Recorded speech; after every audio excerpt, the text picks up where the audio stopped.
Puluhan warga yang mengaku memiliki sertifikat tanah di Jalan Jepang Kelurahan Keramasan Kecamatan Kertapati Palembang tutup akses jalan PT Wahana Bara Sentosa, WBS, Kamis, tanggal 2 Juni tahun 2022.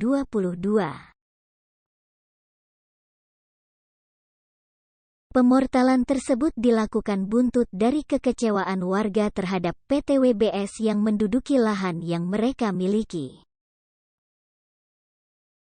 Yusmaheri SH selaku kuasa hukum ke-9 warga yang mengaku memiliki sertifikat tanah tersebut mengatakan bahwa warga memasang portal karena merasa tanah merupakan hak mereka.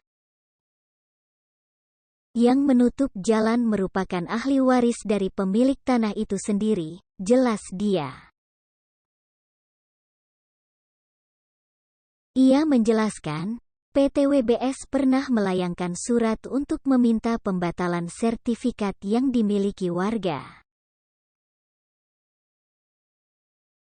Namun menurut saya untuk pembatalan itu salah alamat. Harusnya ke PT UN bukan ke BPN, jelas Yusmaheri.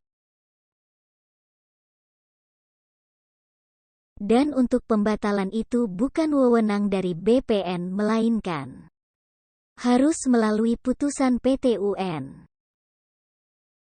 Sementara itu, mantan Camat Kertapati Palembang, Zaini Essos menjelaskan, pada tahun 2009 sudah ada dari pusat sebagai lahan retribusi survei untuk pembuatan sertifikat gratis.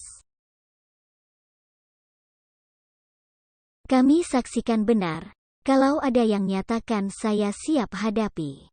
Saya tidak memihak termasuk dulu PT WBD dan PT Mas.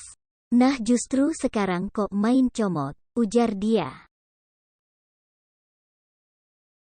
Sedangkan, Kapolres Ogan Ilir AKBP Yusantio Sandi juga turut hadir dan minta agar portal yang dilakukan warga untuk dibuka. Jangan lupa untuk like, share, komen dan subscribe channel ini.